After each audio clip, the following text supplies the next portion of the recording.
Việt Nam. Tôi nói ôm Việt từ nha, còn cái thằng còn cái này Cao Bằng, Bắc Cạn, Thái Nguyên. Rồi, con nói đấy, con nói này, các bạn Bắc Cạn, Thái Nguyên đây. Họ kia vào câu hỏi kìa, các bạn kiểm tra với chủ tịch với công an kiểm lâm này. Phải tìm số sang mặt bằng số dân. Chính phủ đưa ra yêu cầu đừng có cho con dân nghèo không nước, phải lo cho con dân có một cuộc sống ấm no hạnh phúc. Đấy, tôi biết 3 tỉnh đó nhá. Bước thứ hai là Hà Giang.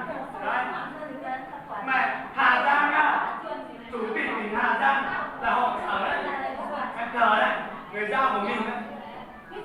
Nhưng mà Hà Giang đó là họ cũng quy mà rồi sau đó họ làm ra thì không phải chủ tịch tỉnh để đưa ra.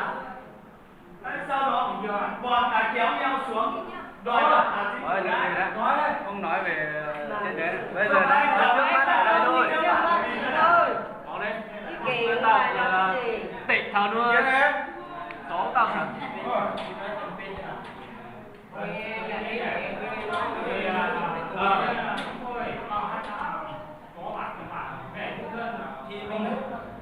Ở đây không có phó bản.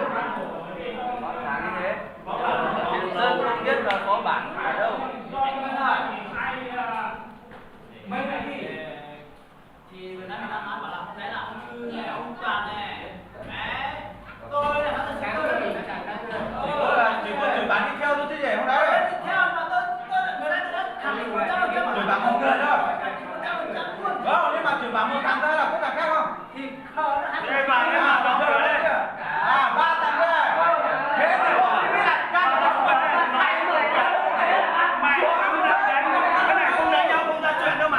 Không ra chuyện đâu mà. mày cũng ra bạn có ra Phải đánh nhau mới ra chuyện. Đánh nhau thì nó bị căng nha. không mày Không ra nó được đâu nha.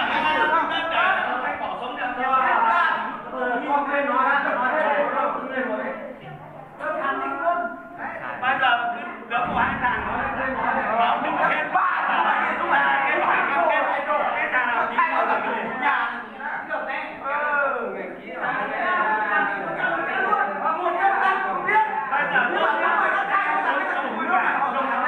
đừng có đi theo bọn chó này.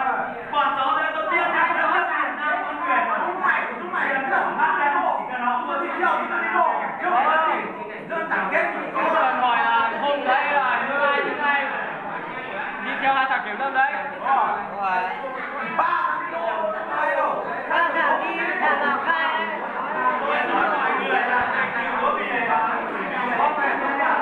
đấy chúng mày không đi thì chúng nó làm gì mà biết có nói gì thế làm được bao nhiêu có thể biết Trong bài anh nói là để mai kia anh nghe được có cái thằng nào có tin của anh Tôi khẳng định nếu mà bên kia bằng năm năm tại tôi biết rồi đấy.